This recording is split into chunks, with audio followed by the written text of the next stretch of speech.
Hello, my name is Jana Rošker, and I'm a professor of sinology at the Ljubljana University in Slovenia.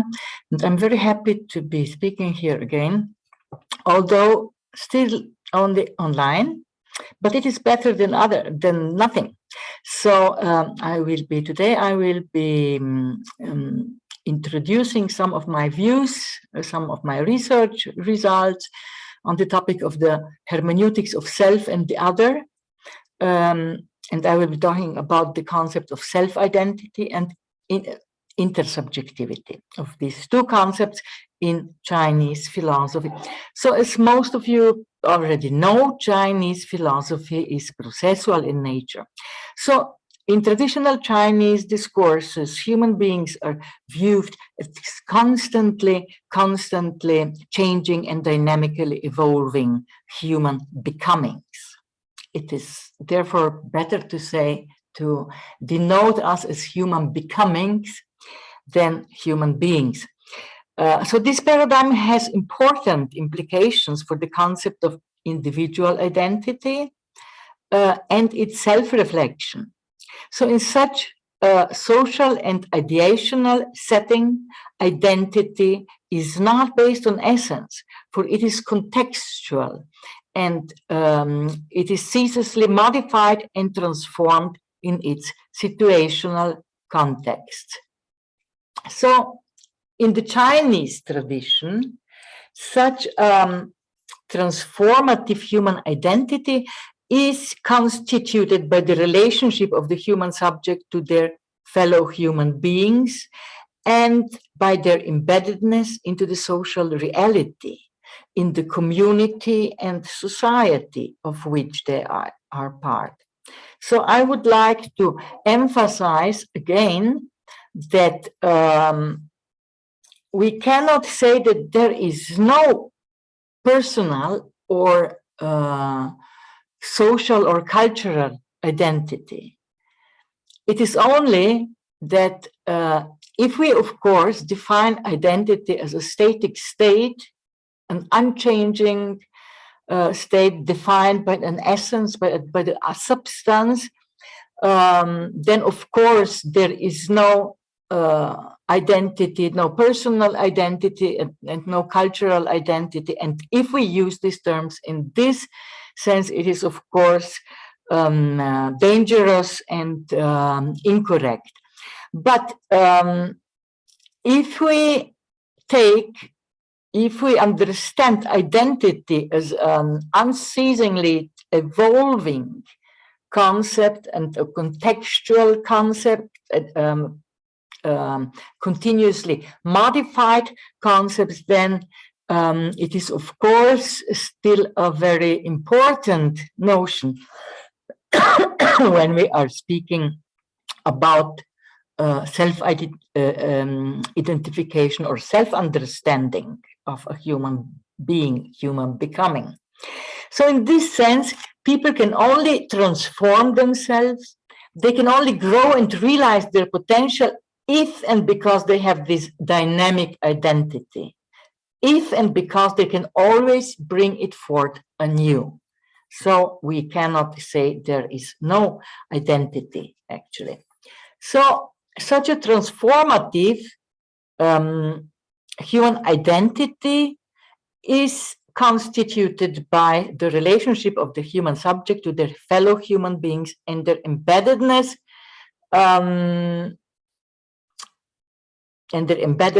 in the social reality. Professor Li Zihao, who has sadly passed away in the beginning of this November, he has called such social system in which individual identity is constituted through relationships, relationism, or in Chinese, guanxi-juyi. On similar ground, Professor Roger Ames and Henry Roseman have pointed to the normative nature of this social position, positions and coined the term Confucian role ethics, because we are living different roles in this system. We are not playing them, we are living them.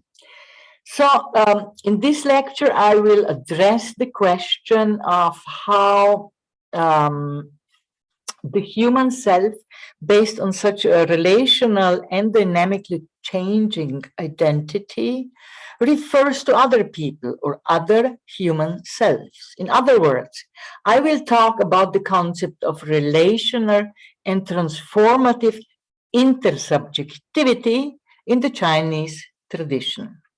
So in doing so, I will proceed from some general remarks on the Chinese hermeneutics or issues related to the specific methods of interpreting classical Chinese texts, because if we find a good method to interpret this text, we will find it much easier to understand the notion of the human self and its their relationship to other fellow human beings, so the so-called intersubjectivity. Yeah, so we will proceed from the notion of hermeneutic, understood as a study or methodology of text interpretations, and as a theory of the principles of the transfer of meanings, respectively. Chinese hermeneutics has a rich and very specific tradition, which can be traced back to Wang Bi and Guoxiang from the 3rd century, namely from the Beijing Normal Chao period, which came after the Han Dynasty. So a most important figure who left very important traces in the history of Chinese interpretative theory was Liu Xie, who lived in the 5th and in the 6th century, and he became a really influential historical figure in the Chinese literary world, as the author of the famous work Literary Mind and the Carving of Dragons, Wenxin Diaolong in Chinese. So Chinese hermeneutics mainly describes various methods of interpreting Chinese thought, mostly through comments and explanatory annotations, rather than problematizing questions regarding why we interpret something in such different ways. According to many scholars, a metaphysical discussion is not the subject matter of Chinese, typical or specific Chinese hermeneutics. But now let us take a closer look upon hermeneutic methods as applied in and described in contemporary China. Very soon it becomes clear that in this field we can encounter similar problems as the ones pertaining to the much more general question of the very existence of Chinese philosophy as such. So Professor Ang also exposes the following. He wrote, if all acts of reading, interpreting, and understanding are seen through the Western hermeneutic lenses, based on the premise that Western hermeneutics is the only legitimate conceptual and philosophical tool, can an accurate image of the Chinese exegetical efforts ever be captured? When Western hermeneutics is taken as the normative and prescriptive manner of reading, cultural particularities are swamped and flattened out for the spurious case of analytical anonymity and coherence. And such, in its essential, is the sin of cultural hegemony, to employ a much used neologism. So, but on the other hand, some also mostly Western scholars, express their doubts in the opposite direction, namely doubts regarding the question whether the Chinese tradition of interpreting the classics is truly comparable with the European hermeneutic method, and hence whether it is suitable to call it hermeneutic at all. For instance, Wolfgang Kubin has repeatedly questioned these traditional interpretative methods of Chinese philosophy and literary theory. And he expressed many doubts regarding the question of whether this is a hermeneutical method or not.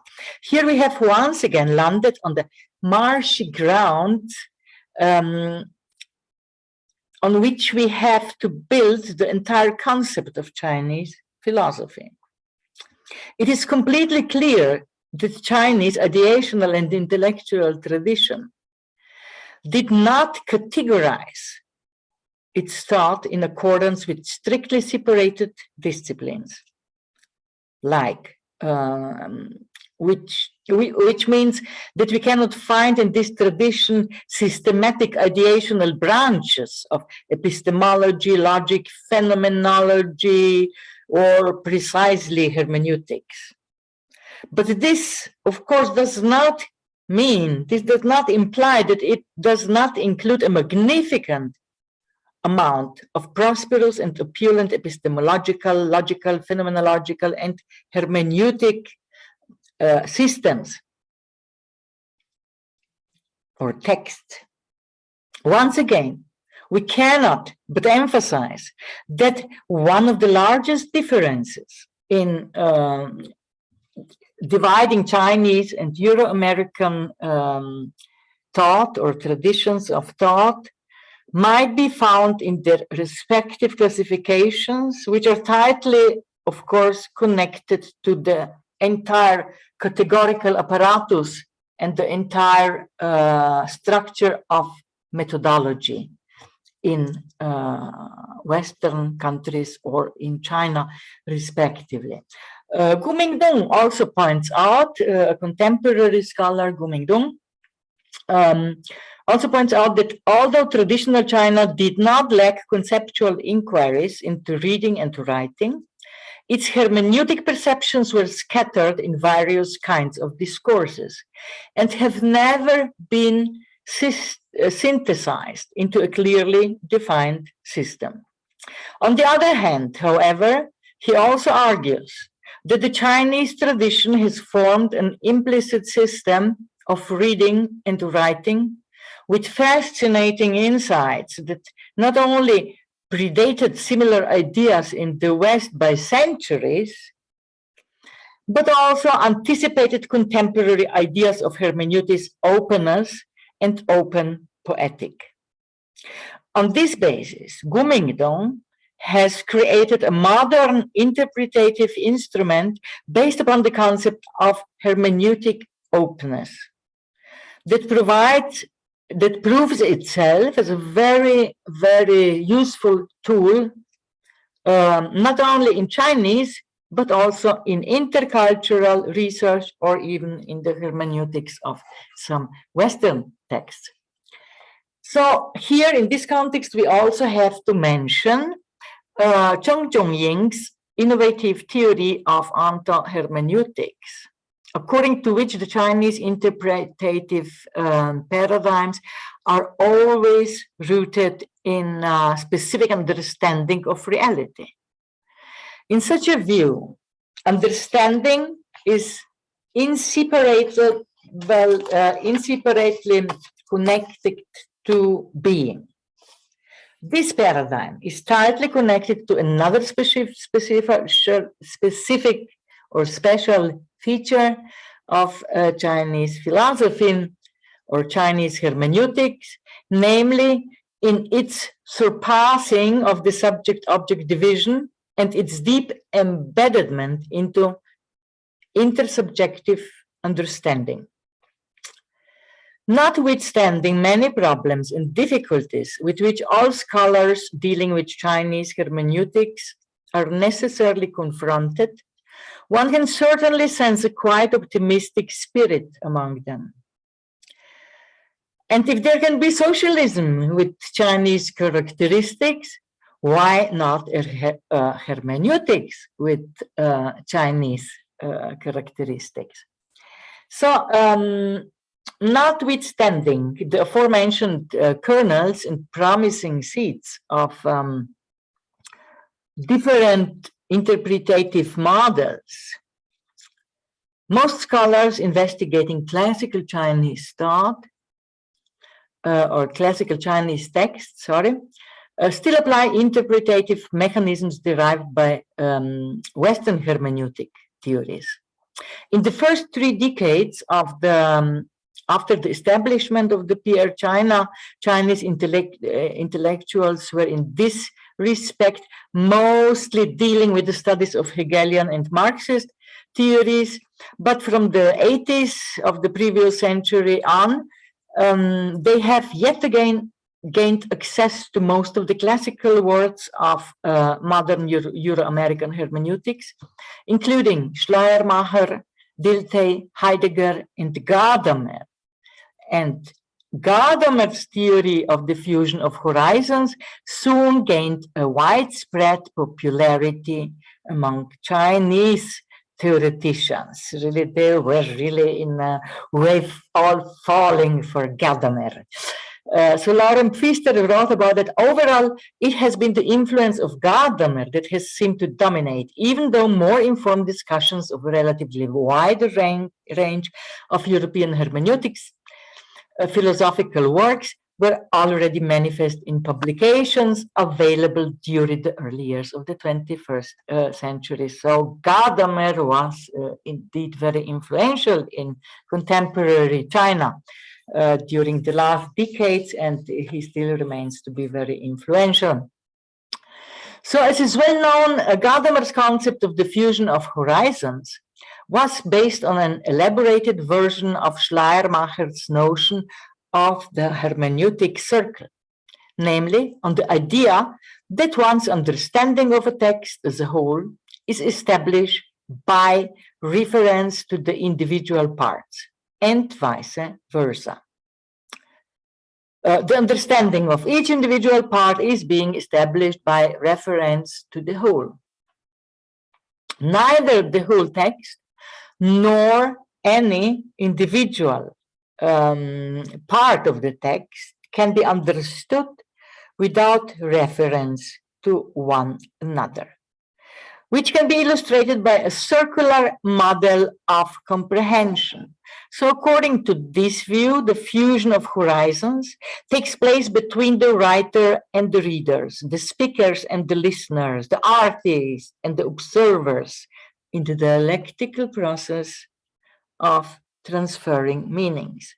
So in this sense, the concept of horizon refers to the particular situation into which every individual mind is embedded, whereas the situation is not limited to the vision or perception of what is nearby. Hence, the horizon implies the openness of existence and the possibility to overcome one's own prejudices, although they are by Gadamer seen in a quite a positive way as some kind of pre-structures in the Heideggerian sense that can that constitute the necessary condition of the possibility to understand anything. But anyway, these prejudices have to be put, as Husserl would say, in brackets, and we should surpass them in order to create new meanings. Yeah. For in this dialectical process, which takes place between the author and the reader or observer or audience, this dialectical process is a process of mediating and perceiving. It is a process of transferring meaning.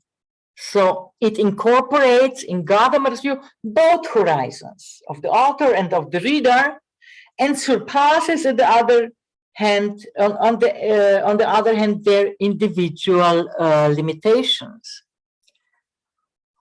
However, while in China, the theories of the Gadamerian discourse, including his predecessors and successors, might represent a precious contribution for a successive establishment of transcultural hermeneutics. This overall enthusiasm should also be gently put on the brakes by raising some questions on the nature of this circle and this horizon, because it is not without problems. So, of course, the circular character of understanding does not make it impossible to interpret the text. Rather, it stresses that the meaning of a text must be found within its context. But the problem is precisely that the very concept of the context has never been sufficiently explained and defined, particularly in view of different layers of reality and different modes of their perception and categorization. In my view, the very term of contextualization and its respective contents can, for instance, at least be divided into external and internal contextualization. So internal contextualization refers to the cultural, historical, and political, literary context, and it even includes some characteristic features of the person of the author. But the latter refers, the internal contextualization refers rather to the inherent conceptual dimensions of a certain text and their semantic and philosophical implications and development. So the meaning and the evolvement of meanings of certain notions and ideas that can be, that form a part of the text. So the hermeneutical method is still lacking a binding inherent consistence. So at least sinological scholarship has not yet succeeded in developing a method that combines these two kinds of contextualization, and the situation in Chinese language scholarship is not much different in this respect either. On the one hand, scholars in Sinophone countries have developed brilliant theories which help us understand the historical significance of the time and space, of politically, ideologically, and culturally conditioned factors upon the interpretation of any important classical text. Such theories of external contextualization are mainly written in the area of intellectual history. So, for instance, the Taiwanese scholar Huang Junjie, a contemporary Taiwanese scholar, he, for instance, has written several significant works in this field that have clarified important elements of the historical development of the excesses of Mencius. He has also illuminated how and why certain classical works of Chinese tradition have been, for various cultural, political, and ideological reasons, decontextualized and recontextualized in the course of their incorporation by Korean and Japanese culture when Confucianism was transferred to and also assumed by Koreans and later Japanese intellectual circles.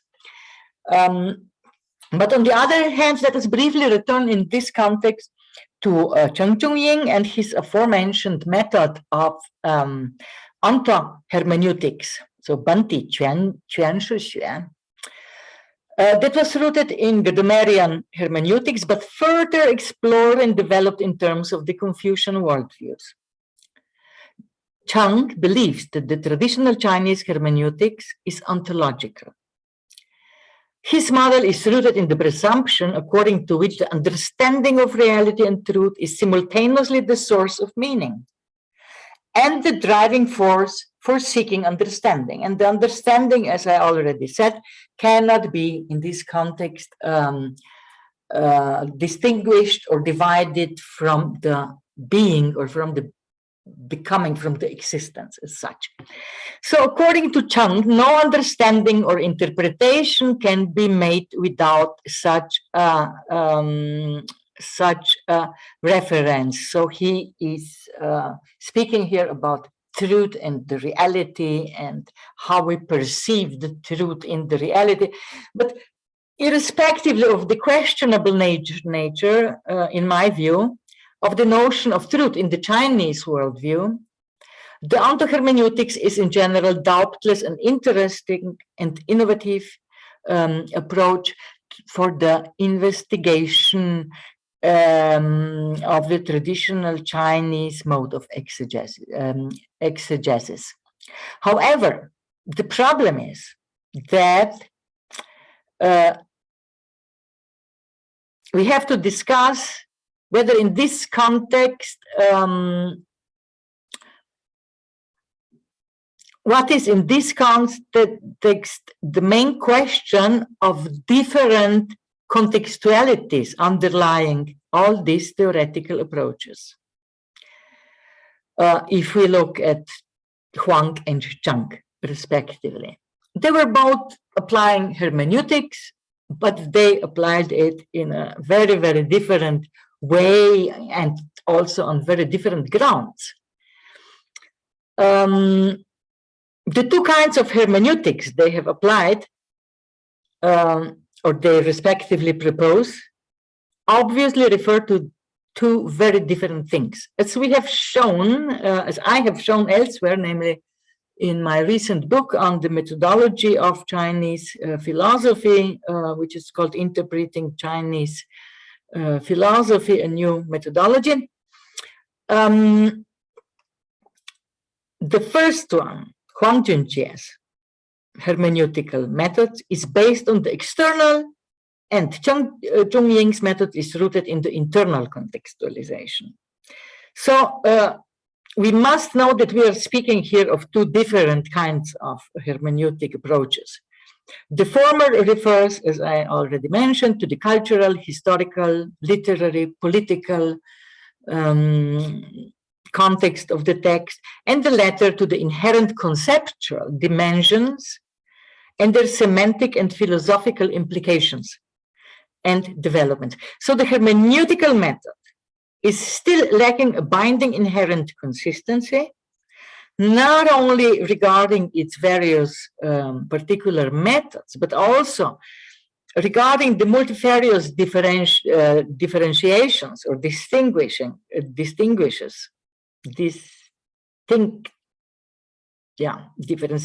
is better, that can be detected within and between traditional explanations of its crucial methodology or terminology, sorry.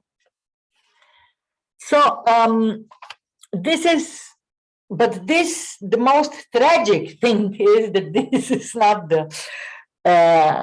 this is by no means the only problem linked to the method of hermeneutics, especially Gadamerian hermeneutics. In my view, what is even more questionable is its premise, which presupposes the existence of a normative, intelligible meaning. Proceeding from a positive re-evaluation of the function of prejudice in the sense of Heideggerian anticipatory structures, Gadamer highlights that understanding always involves what he terms the anticipation of completeness.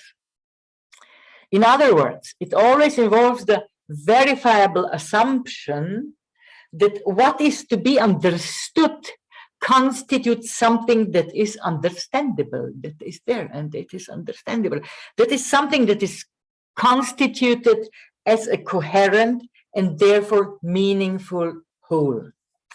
In Gadamer's own words, the concept of horizon and the fusion of horizon, respectively, could represent a means to grasp the own meaning of the text. So Gadamer writes, we are always affected in hope and fear by what is nearest to us, and hence we approach the testimony of the past under its influence. Thus, it is constantly necessary to guard against over hastily assimilating the past to our own expectations of meaning. Only then can we listen to tradition in a way that permits it to make its own meaning heard. So in his view, there is still an objectively existing conceptual meaning being there somewhere and waiting for us to be discovered. And I think this is problematic, and I'm not the only person who thinks this is problematic, but the whole post-structuralist school of philosophy in Europe thinks that obviously this is still a conceptual view of hermeneutic understanding, and therefore it is problematic. Because as we have seen, it presupposes an own meaning of a certain tradition or discourse. The problematic nature of such supposition can be delimited but by Derrida's famous statement that there is nothing outside the text, which was always understood or misunderstood as there is nothing outside the words. But what he meant with this text is actually context. It is a much wider notion. So he emphasized that what he really meant by there is no outside text is that there is no outside of context. So in his view, the meaning is always contextual. And this contextual nature or contextual understanding of a meaning has prevailed in several contemporary Western discourses, including the psychoanalytical philosophy. On such a level, the very idea of the hermeneutical circle also becomes problematic, because it is not surprising that Lacan also highlighted that such a circle is without semantic support, since the meaning is a product of an infinite sliding of the referential surface. On this basis, Zizek rejects the hermeneutical circle, which implies the anteriority of the entirety of the semantic horizons in particular statements. In his view, hermeneutics proceeds to the edge of interpretation, but just before reaching it, it covers its eyes for the realization of the fact that there is no original meaning, which could provide a basis for a different referential network for the transmission of the reference, because the meaning is always relational, and I do agree with this presumption. So this critique of aesthetic conception of meaning can also be connected back to Jacques Derrida, to his critique of the metaphysics of presence. Derrida reproached this discourse for its systematic tendency to prefer or privilege notions such as identity, unity, and entirety over marginality, otherness, and difference. Particularly damaging has been, in his view, the tendency to conceive of linguistic truth as the presence of what is expressed by its representation of words. Indeed, the ungrounded nature of meaning, the fact that meanings are not given by a direct relationship with things in the world, but only by their mutual structural connections, confirms that what is expressed is never fully present, but is instead infinitely mediated by an endless chain of meanings. The concept of truth as presence is therefore not viable. In Derrida's theory, the two concepts, difference and dissemination, characterize the infinite nature of meaning and the futility of metaphysics' attempts to reach a point of finality or closure. So, and difference, of course, is Derrida's own neologism that implies both a spatial different and a temporal spatial space difference, and also a temporal deferral. So what is important to know here is that meaning are not constituted by a direct relation with things in the world. There is not a direct one-dimensional linear connection between objects of the world and their meanings. It is what counts here, or how we could understand or perceive a meaning is only through their structural connections, through structural connections between the object. So, as you could see, I do agree that meaning is always relational. So, Gadamer's model of hermeneutical circle, which is based upon a conceptual view of horizons, is indeed problematic. However, instead of lamenting over this fact, we should rather search for an unconceptual foundation of the semantic unification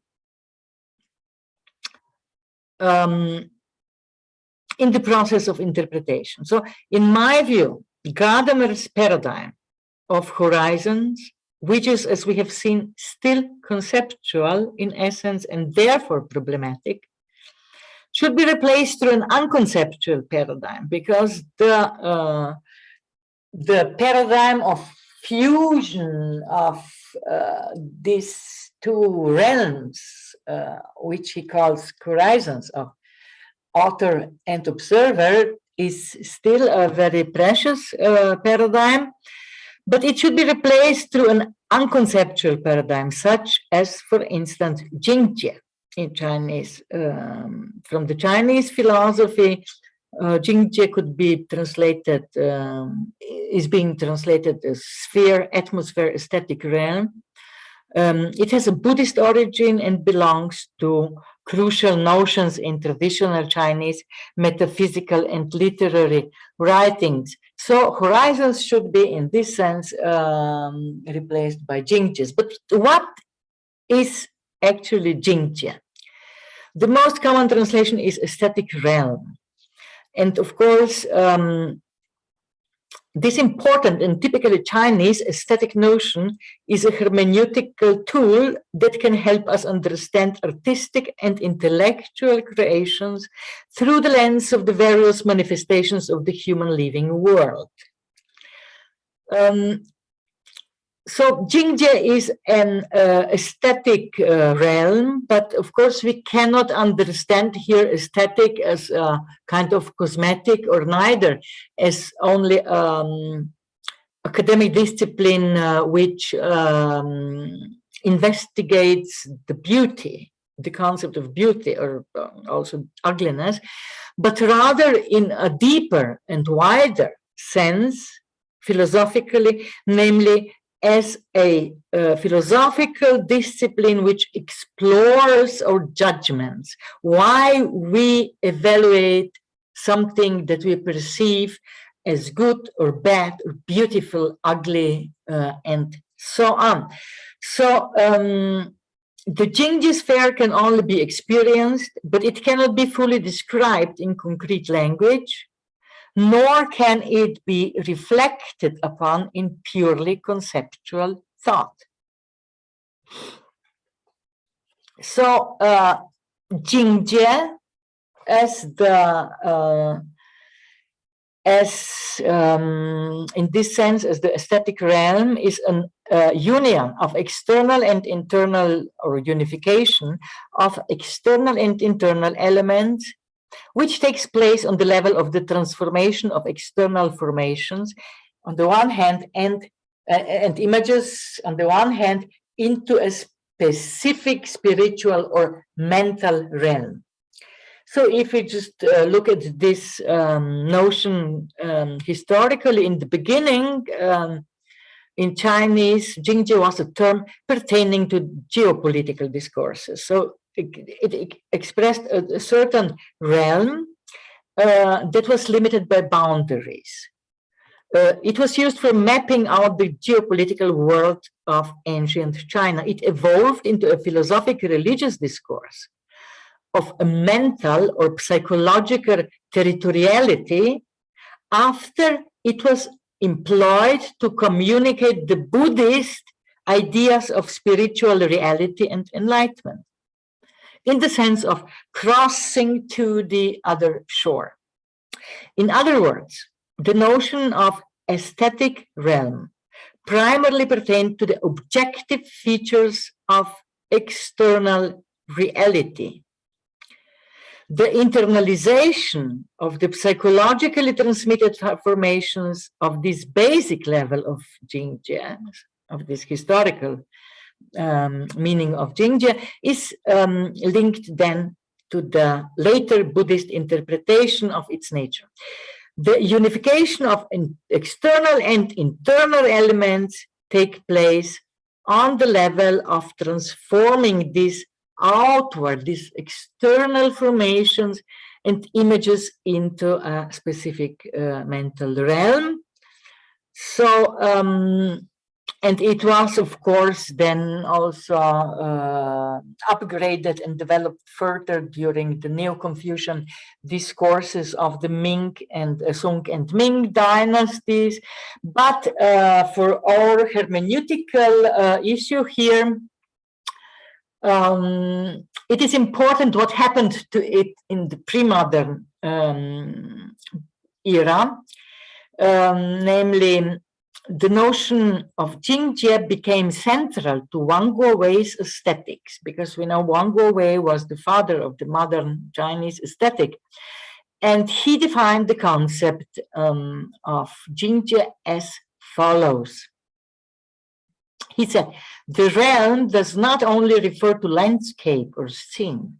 The emotions of joy and sorrow, anger and pleasure also constitute a sort of aesthetic realm in the human heart, or in the human heart mind. So in Chinese, Jing Fei Du Wei Jing Wu Ye, Xi Nu Ai Le, Yi Ren Xin Zhong Zhi Yi Jing Jian. Very beautiful. So in this way, Jingjie is a paradigm that appears within an aesthetic noumenon in order to manifest a certain significance or insignificance of human life, and to convey a certain meaning in a different, in a more direct, in a more intuitive way. So what Wang is referring to in that quotation we have just read is the objectification of psychological state in which the external realm is fused with the inner world through subjective sensuality. And what do we mean by the external realm? It is not only the landscape. It can refer to both, or what we see or perceive from the external world.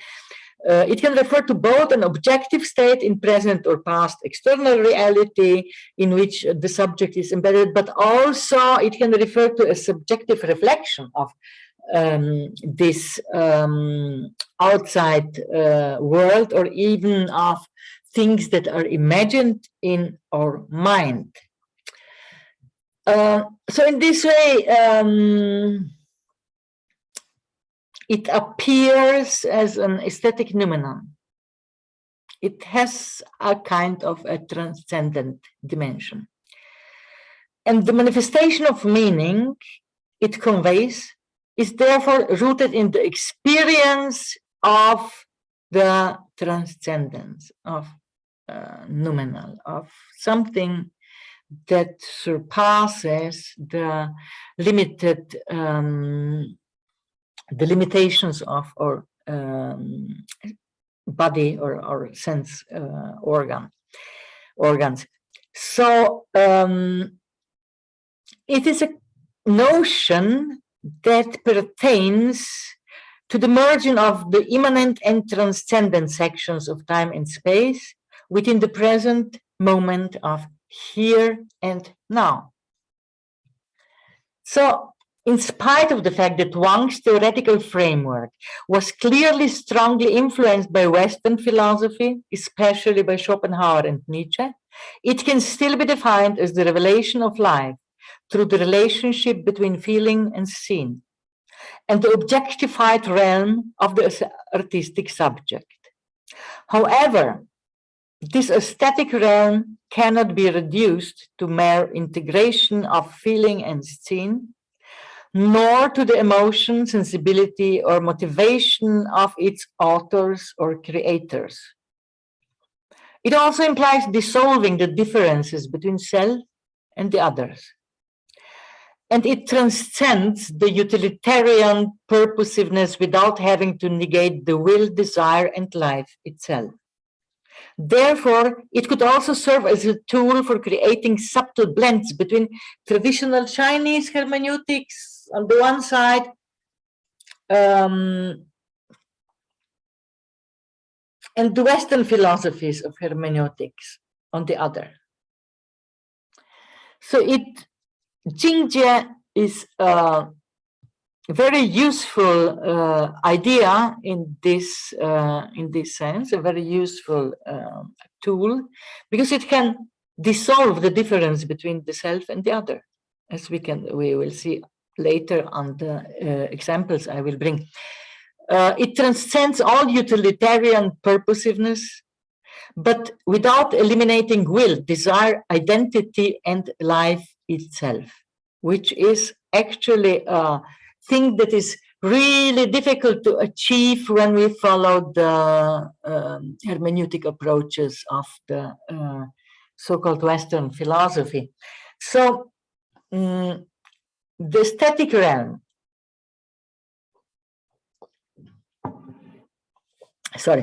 the aesthetic realm conveys meanings with diffusive, continuously dispersing edges, which cannot be compared to the meanings confined into the narrow semantic spaces with fixed borders of conceptual definitions. So Wang Guowei also wrote, 故能写真静物，真感清者，谓之有境界.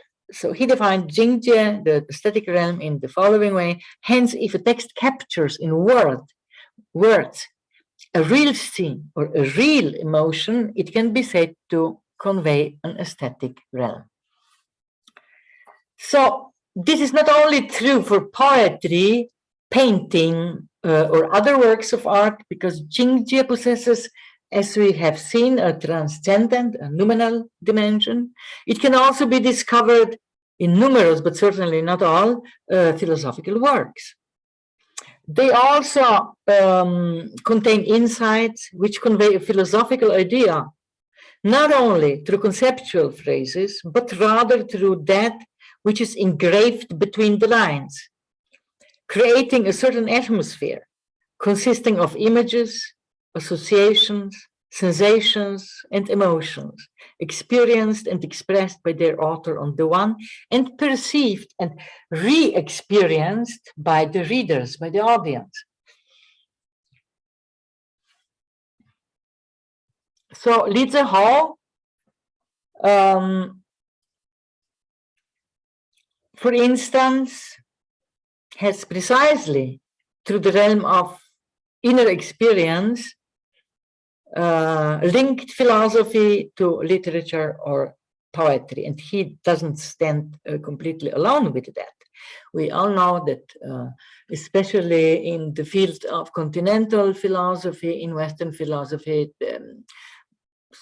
many works also possess dimensions which do not only have a very philosophical, very value, a great philosophical value, but also a great literary value. So Li Zihou has defined philosophy as science imbued with poetry.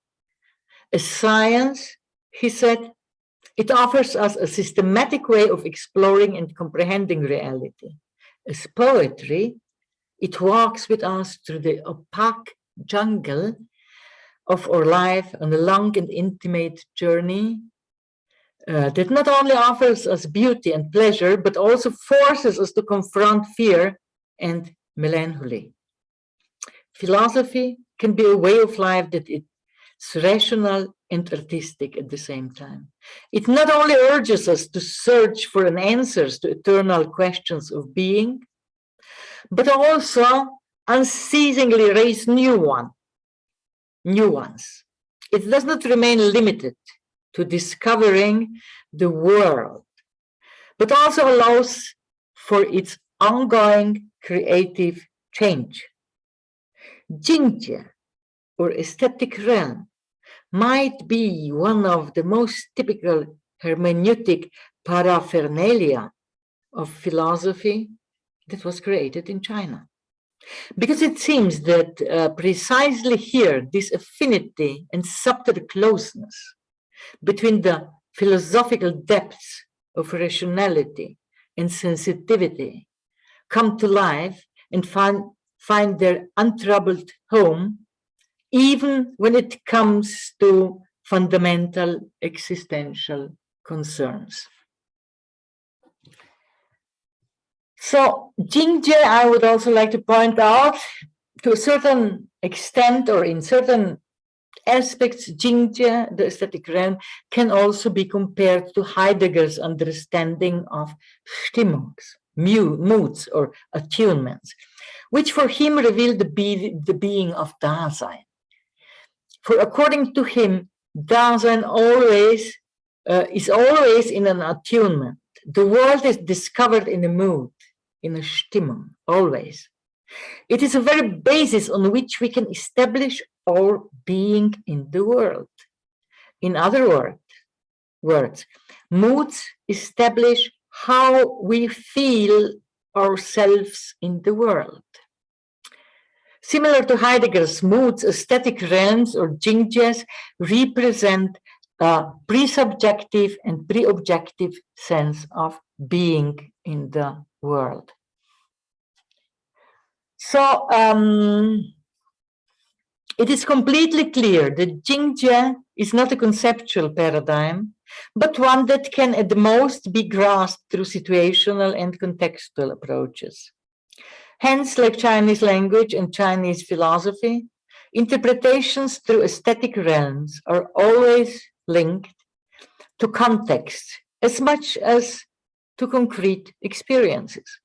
I will try to illustrate such a holistic contextual interpretation by an example of two essays from Zhuangzi.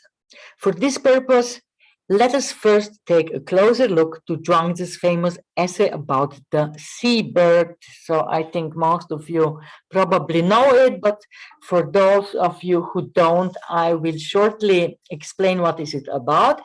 Now, once upon a time, on the outskirts of the land of Lu, a bird of paradise appeared. The emperor of Lu received it with great honors and expressed the welcome to it, and he had it transferred to the highest temple and treated it to the best wines and offered it the most enchanting music to please it. He slaughtered the best sheep and cattle and gave it a rich banquet, a opulent banquet. But the bird was depressed, not taking a bite to eat nor a sip to drink, and after 3 days, it just died, as simple as that. This is what happens if one feeds birds with food for humans instead of food for birds.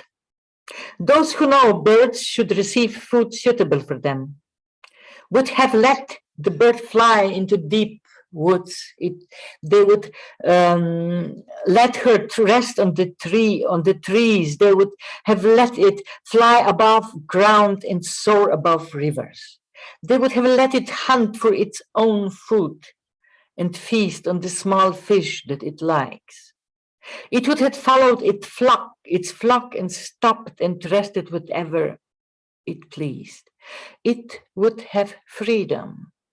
Birds are most bothered by human voices. If we would play the greatest symphonies of the greatest musicians in the deep woods, all the birds would fly away and all the animals would flee and all the fishes would swim to the deepest levels of muds of waters. So, and fish can only survive in water, but human beings, we die in water. So we have to see that we are different, that we live in different worlds, that each of us has different needs and different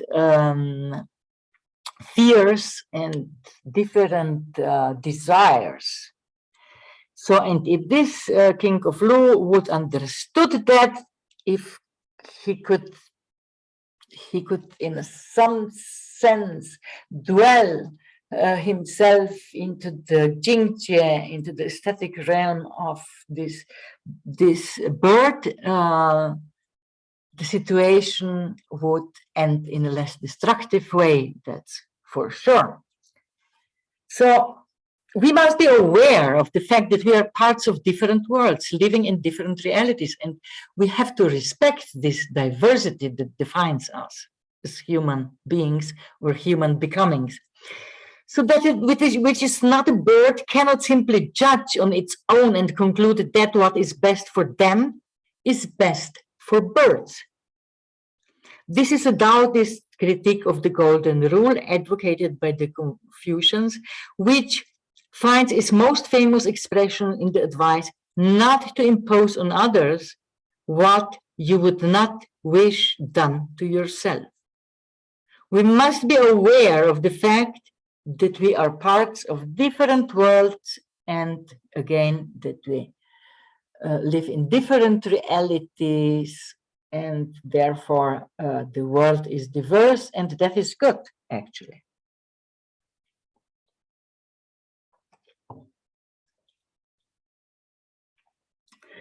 So, but of course, this is one story of Zhuangzi. But as Fabian Heubel also points out in his recent book on what is Chinese philosophy, Zhuangzi was quite deliberately not interested in the systematic uniformity of his philosophy. So we cannot just take this message and project it to the Zhuangzi's work as the whole.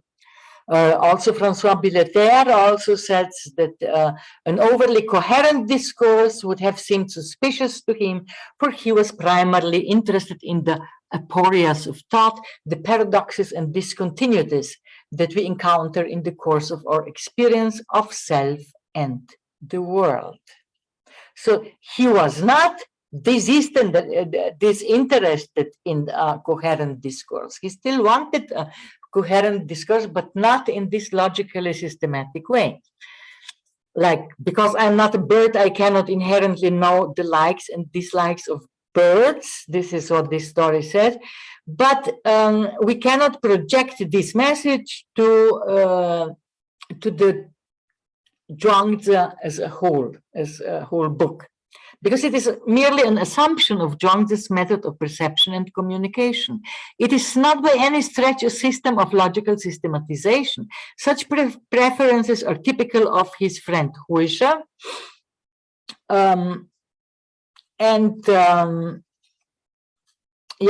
who always wants to systematize his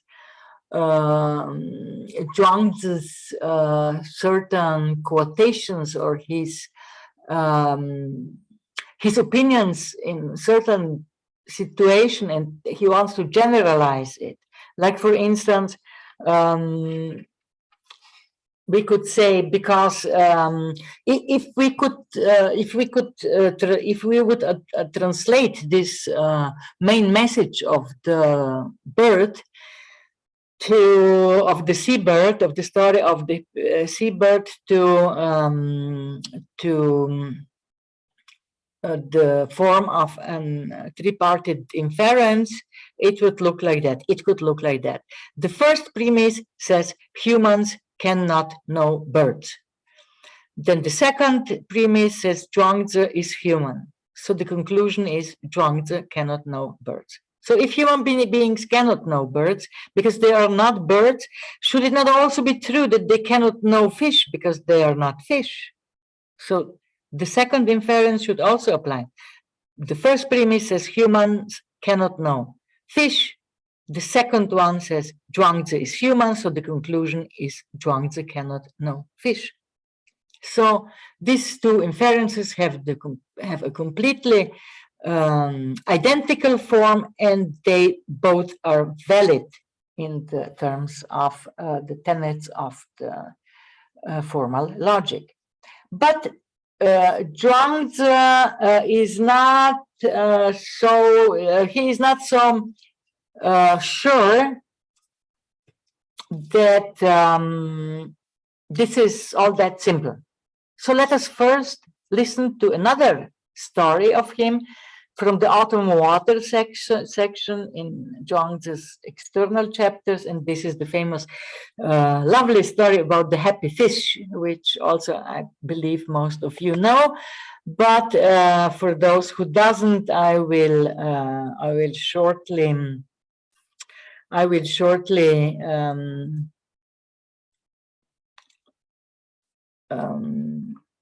translated. So Zhuangzi and Huisher are strolling over the bridge over the Hao River, and Zhuangzi says, well, the white fishes are swimming to and fro, and this is so vividly, so this is the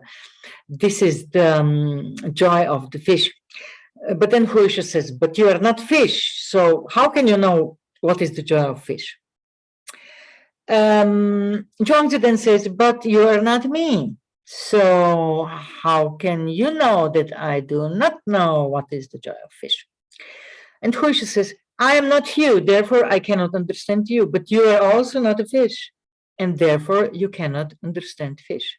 That is all. And then Zhuangzi says, well then, let's go back to the beginning. You asked me, where can you know what is the joy of the fish? So at the time you asked me, you must have known that I know, and you still asked me. So I'm going to answer, I know that over the on the bridge over the Hao River. So was Zhuangzi here playing with sophisms? He was obviously playing with words, because the Chinese interrogative an, which we can see here on this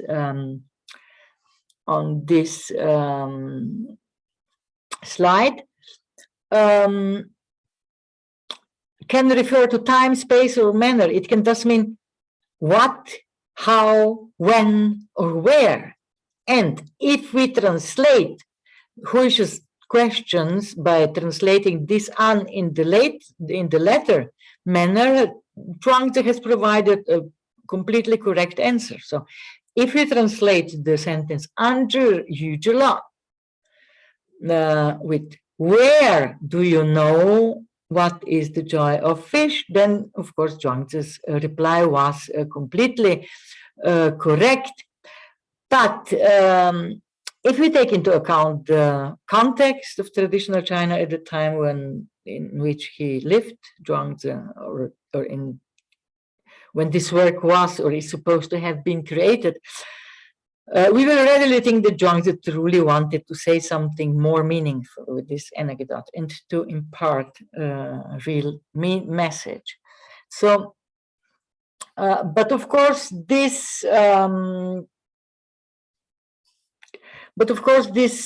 following story is I mean, can be interpreted in many different ways, especially the story of the happy fish.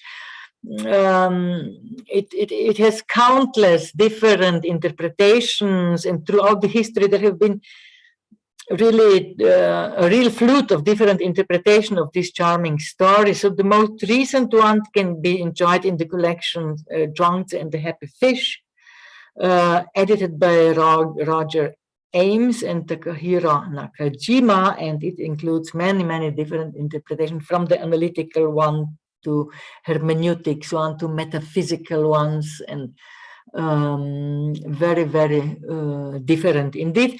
But as Roger Ames writes in his preface to this work Zhuangzi can mean many different things to many different people. He's very inspirational. So why would I like to add even more water to this flute of unceasing flute of interpretations? Of course, we have already rejected the idea of an absolute text or an absolute meaning. So we can also question the notion of an absolute interpretation. So there is nothing wrong with that Zhuangzi means many different things to many different people. But the real reason for my adding more water to this flute is because with these interpretations, or with the connection of my interpretations of these two stories, I would like to demonstrate how a new meaning and understanding can be acquired through the method of unifying or fusing the aesthetic realms, jingjies, that can be experienced in these two separated anecdotes, without relying on their strictly conceptual connotations. So if we try to connect and understand both stories in this way, namely considering the broader essential context of which they are both part, we can easily see that they are both dealing with human relations, or relations between living beings in general. So many scholars believe that the fundamental source of both stories would probably be linked to the question of the nature of intersubjectivity. The common ground of both debates is namely connected to this problem. It shows us it is about relationships between people or living beings in general. So it shows us, to speak with Ram Adar Mal, that in our attempt to understand one another, we meet to differ and we differ to meet. So the first essay emphasizes differences between different beings. If one desires the well-being of everything that exists, one must, according to Zhuangzi, first get used to the fact and accept the fact that we are all different and respect this diversity. We have to respect that other people, other living beings are different from us. Only on the basis of knowing this fact, namely the fact that we all live in different worlds, can one create close mutual contacts. If we accept this fact, if we respect each other, then we can create genuine contacts. This implicitly and latently proposed fusion of jingjies could apply to context and relations between birds and people, as well as those between sinologies and the Chinese, between readers and authors, between people and fish, and so on. So the creation of such contacts, as I have already mentioned,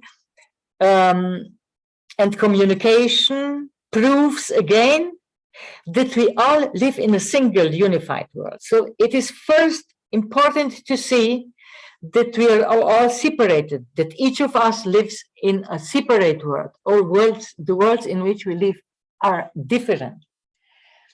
But then on this basis, we can create close mutual context. And this fact, this contact and this communication proves again that we live in a single world, in a unified world. So how did this happen with Zhuangzi, for instance? The second essay shows that Zhuangzi's comprehension of the joyfulness of fishes resulted from the entire context, the entire situation in which the fish were observed. Zhuangzi was joyfully strolling in friendly nature, accompanied by his best friend, and he enjoyed the whole situation, of which the fish were a part. Hence, his joyfulness could not be separated from the fish, and vice versa. It was precisely this very unification of joy, or of the fusion of this joyful jingjias, of these joyful aesthetic realms, which made his innate, complete, and comprehensive understanding of fish possible. So the fusion of aesthetic realms experienced in both stories show us very clearly that ultimately it is human individual subjectivity which determines what should be regarded as genuine relationship. In this sense, it can offer us a new and more complex image of intersubjectivity. This kind of fusion is not to be mixed with a melting together of two different entities. The story of the seabird shows that what makes any aesthetic fusion possible is precisely the experience of difference and separation. The happy fish from the second essay show through the very fact of their happiness that these differences and separations are instrumental of any genuine and vital and creative unity, precisely because of fusion of aesthetic realms is always conditioned by diversity. So intersubjective understanding is not conditioned by any criteria of objectivity with agreed upon names, but rather by the thing itself, namely by understanding and experiencing aesthetic realms in which the subjects are embedded. The apparent objectivity and independence of the human rational mind has repeatedly been proven as a false, illusory chimera, which only leads to self-deception. The dynamics of being limited to the intimate world of an individual on the one side, and the muddled continuous merging of all individual worlds into a single one on the other, permits our existence and positions us in what we call time and space, the moment of here and now. And finally, the fusion of individual aesthetic realms is precisely the starting point for constructing a tiny bridge of understanding connecting Zhuangzi and his reader, Chinese and Western philosophy, you and me.